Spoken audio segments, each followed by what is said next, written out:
Good morning student, 7th class. हम आज history में अपना 4th चैप्टर स्टार्ट करेंगे बच्चों। हमने 3 चैप्टर अपने कंप्लीट कर लिए हैं। आप सभी को उन सभी चैप्टरों के पीछे दिए गए क्वेश्चन आंसर और बीच में दिए गए क्वेश्चन आंसर्स अपनी कॉपी में कंप्लीट कर लेने हैं। यहाँ जो चैप्टर आपके दिया गया है उसका नाम मुग़ल साम्राज्य है।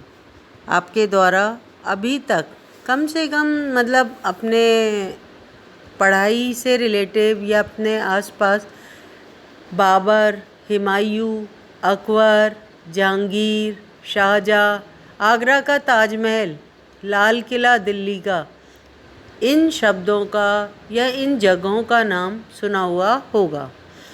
ऐसा नहीं है कि मतलब ये शब्द हमारे आम जीवन से जुड़े हुए शब्द हैं। ये जिस वंश को डिनोट करते थे, ये महत्वपूर्ण बिल्डिंग्स जिनके द्वारा बनाई गई थी, जिस साम्राज्य के अंतर्गत बनी थी, उसे मुग़ल साम्राज्य के नाम से जाना जाता है। भारत में मुग़ल साम्राज्य की स्थापना जो थी बच्चों, बाबर के द्वारा की गई थी 1526 और 27 के अंतर्गत। यहाँ पर अपन इस चैप्टर को स्टार्ट कर रहे हैं। आपके बुक में पेज नंबर 45 आप लोग निकाल लीजिए और अपने इस चैप्टर को साथ पेंसिल वगैरह भी साथ में रखें, जिससे कि कोई लाइन नोट करनी हो तो आप कर सकें। मुग़ल साम्राज्य मध्यकाल में किसी भी शासक के लिए भारतीय उपमहाद्वीप जैसे बड़े क्षेत्र पर, जहां लोगों एवं संस्कृतियों में इतनी अधिक विविधताएं हों, शासन कर पाना अत्यंत ही कठिन कार्य होता था। अपने पूर्ववर्तियों के विपरीत मुग़लों ने एक साम्राज्य की स्थापना की थी और वह कार्य भी पूरा किया जो अब तक केवल छोटी अवधियों के लिए ही संभव जान पड़ता था। 16वीं सदी के उत्तरार्ध में, मैंने अभी आपको थोड़ी देर पहले बताया था, 1526-27 के अंदर यह प्रारंभ हुआ था। मुग़ल साम्राज्य का प्रारंभ बाबर के द्वारा किया गया था। तो 16वीं सदी के उत्तरार्ध में इन्होंने दिल्ली और आगरा से अपने राज्य का विस्तार किया था और 17वीं शताब्दी में लगभग संपूर्ण महाद्वीप पर ही अधिकार प्राप्त कर लिया था।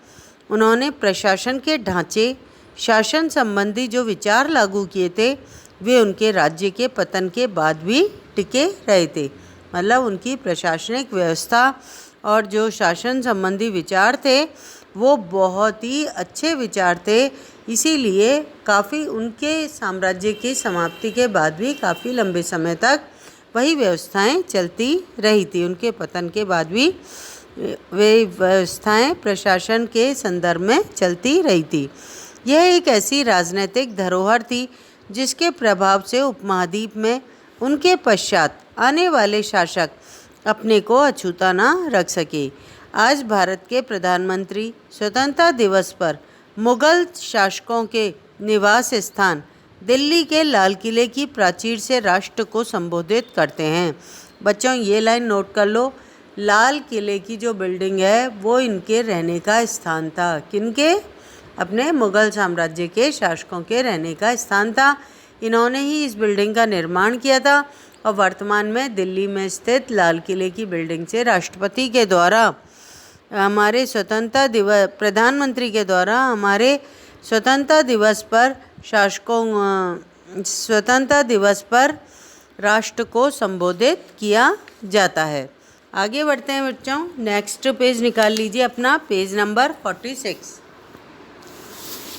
यहाँ पर आप पढ़ रहे हैं मुग़ल कौन थे। मुग़ल 2 महान शासक वंशों के वंशज थे। महान शासक वंश कौन कौन से थे? माता की ओर से वे मंगोल शासक चंगेज़ खान, जो चीन और मध्य एशिया के कुछ भागों पर राज करता था, के उत्तराधिकारी थे। ये नोट कर लेना, माता की तरफ से मंगोल शासक चंगेज़ खान के वंशज थे वो। और पिता की ओर से, ये भी नोट कर लेना, पिता की ओर से वे ईरान, इराक और वर्तमान तुर्की के शासक तैमूर जिसकी मृत्यु 1404 में हुई थी, के वंशज थे। परंतु मुग़ल शासक अपने आप को मुग़ल या मंगोल कहलाना पसंद नहीं करते थे।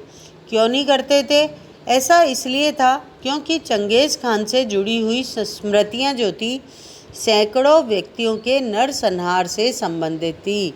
मतलब चंगेज़ खान जो था, जो मंगोल शासक था चंगेज़ खान, वो बहुत ही खूंखार और डकैत किस्म का व्यक्ति था और उसको एक तरह से हत्यारे के रूप में इतिहास में जाना जाता है। तो मुग़ल शासक जो थे वो अपने आप को चंगेज़ खां के वंशज या मंगोल कहलाना पसंद नहीं करते थे, बल्कि वो अपने पिता की तरफ से जो था तैमूर के वंशज कहलाना अधिक पसंद करते थे।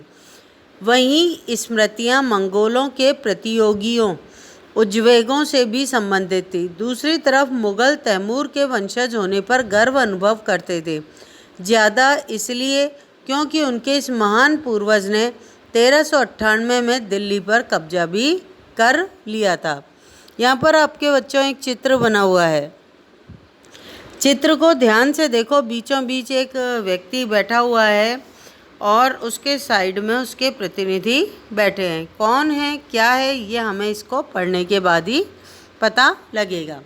यह चित्र 2 के अंतर्गत तैमूर, उसके उत्तराधिकारी और मुग़ल सम्राटों का एक लघु चित्र 1702 से 1712 के मध्य ये चित्र बना था। मध्य में तैमूर है, ये जो बीचों बीच सेंटर में व्यक्ति दिखाई दे रहा है ये खुद तैमूर है, और उसकी दाहिनी और उसका पुत्र मीरन शाह जो प्रथम मुग़ल सम्राट बाबर का लकड़ दादा था, और उसके बाद अबू सैद बाबर के दादा, और तैमूर के बाईं ओर सुल्तान मोहम्मद मिर्ज़ा बाबर के परदादा और उमर शेख बाबर के पिता हैं।